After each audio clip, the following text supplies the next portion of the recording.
Hi, this is Ikenke from Blue Steel Auto School again. Today I'm just gonna talk to you about where you should take your road test. I get a lot of questions about where the best road test site is, and I'm based in Brooklyn, so I can only talk about Brooklyn. But I'm a firm believer of if you can drive anywhere. So it really shouldn't matter where your road test is. You just want to get enough practice where you face a lot of different issues and circumstances, so that you're comfortable with them when you know when it's time for your test, right? So I know I could tell you what from my experience which places students tend to like better, but from my perspective you should be able to pass anywhere, right? So we have technically 6 sites in Brooklyn. We have Seaview, we have Starrett City, we have Red Hook, we have Beverly, we have Ditmas, and we have Coney Island. Now, Ditmas, to my knowledge, is seasonal. They only use it when like there's an overflow or something. It's not open too much anymore. Ditmas was a harder site according to students because there's a lot of cars like taking off going from Ralph to Remsen. I don't know why they like to use that strip like a drag strip, but they just they turn that corner from Ralph and they take off, and that's where you're leaving from. So it's a little unnerving to be starting your test and you're trying to see when it's time to go and you have cars just whizzing by you, right? Starrett City is another place some people like, some people don't like so much because it has lane changes. So if you're not comfortable with lane changes, get comfortable with lane changes because it's part of driving, right? So remember, you shouldn't just be aiming at taking your test. You should be aiming at becoming a good driver and a safe driver, right? So if your goal is to become a safe driver, and then you can demonstrate that on your test, doesn't matter where you take it, you won't have any problems, right? But if you're not comfortable with lane changes and you want to take your test soon, don't go to Starrett City, right? Because you might have to change lanes. There's also a diagonal street at Starrett City, and I don't know, a lot of students get confused with that. It's a slight turn, so you've seen our videos before. I teach that you do one turn for a 90-degree turn, but that's fundamental. That's your normal turn. This is not a normal turn. It's an atypical, abnormal turn. So you have to make adjustments, right? So instead of doing one turn for 90 degrees, for a 45-degree turn, you might do a half to three-quarter turn.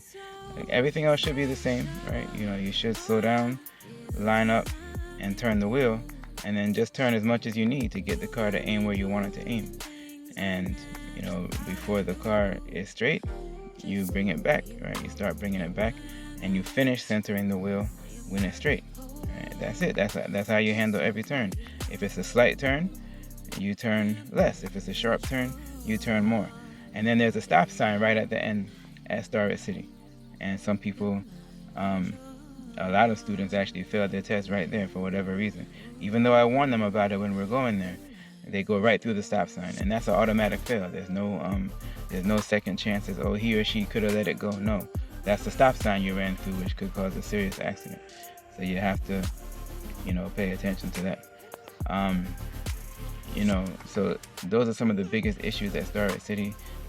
If you're on flatlands and you're turning onto one of the other side streets, you have to remember there's a turning lane. You have to remember there is a turning arrow. The turning arrow gives you the right of way. If you're in the intersection, right? If there's no turning arrow, the solid green means you still have to wait for traffic and pedestrians on your other side if you're making that left turn, right?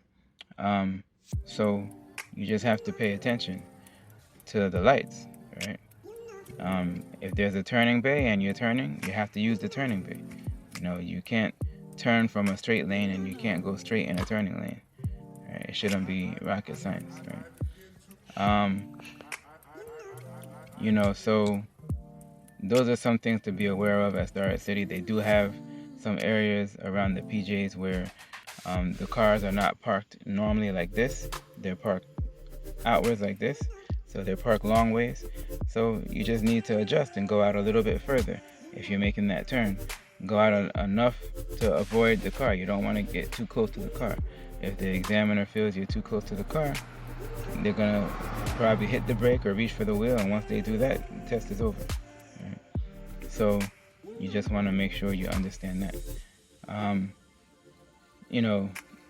Coney Island is a little more difficult because of some narrow two-way unmarked streets, right? In the back suburban area there, the residential area there, the streets are two-way, there's no yellow line, and they could be pretty narrow, right? Same idea with Red Hook. Red Hook has some narrow streets, and they're two-way, no yellow line. A lot of students fail because they end up, driving in the middle of the road when it's a two-way, and that's an automatic fail because you're not leaving space for cars to come on your other side, right? So that's why a lot of students have issues with Red Hook and Coney Island. Seaview, again, lane changes, but at least Seaview is a little quieter than Starrett City, so you could be a little more comfortable in changing lanes without a whole lot of traffic.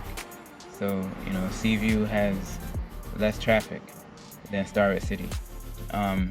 Unfortunately, there are two main mistakes that people make at Seaview.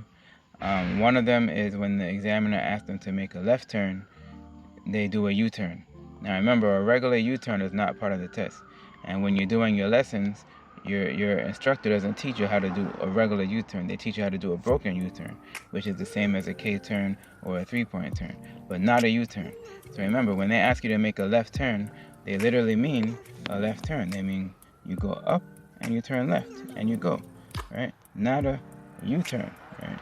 You don't want to do a U-turn when you're making that left from Seaview to one of the number streets there, all right? Also, some people don't, if they go all the way to 108th to make the turn, some people make the mistake of not switching lanes when the examiner asks them to make a left turn, right? So in order to make a left turn, you typically want to make a left turn from the left lane, right? Unless you're in a situation where you have a sign that says both lanes could turn left, but those are few and far between, and they're not typically at road test sites. So in order to make a left turn, you have to be in the left lane, all right? So sometimes they won't even tell you to turn left. They'll tell you to get into the left lane, right? So if you hear that, you have to get to the left lane. Now, when you get to the stop signs to the stop sign at 108th, there are markings on the ground. You have to pay attention to those markings. In the right lane, it says go straight. If you're still in the right lane and they never told you to switch lanes or turn, even though there's a dead end on the other side, remember, the dead end does not mean that you can't go over there. It just means that if you go over there, you have to turn around to come back. But it doesn't mean you cannot go over there. You can still enter over there. You just have to turn around to come out, right? So if they never say anything, you go across to the dead end, right? You can't just decide, I'm going to make a left turn and I'm in the right lane, when you have a straight arrow in the right lane. The right lane has a straight arrow. The left lane has a left turning arrow, right? So you have to pay attention to the markings on the ground.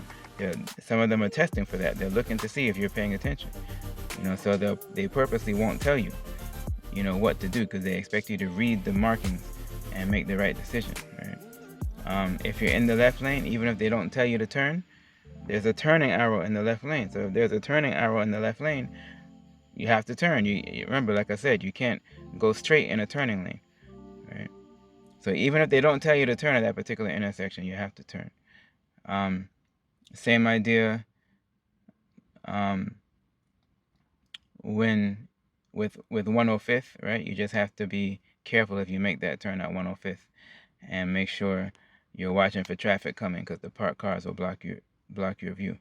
And most students say Beverly is pretty much the most straightforward site. You do have to watch out for a speed bump. There are speed bumps at Starrett City also. For a speed bump, you just slow down before the speed bump. You let it roll, glide over, right? But like I said, these are things that you should have faced during your practice. There's nothing new on the test that you haven't done during your practice, or it shouldn't be anything new. So you just make sure you get yourself prepared and go take your test. All right. So please feel free to subscribe, like, comment, and I'll see you soon. EKNK signing off from Blue Steel Auto School.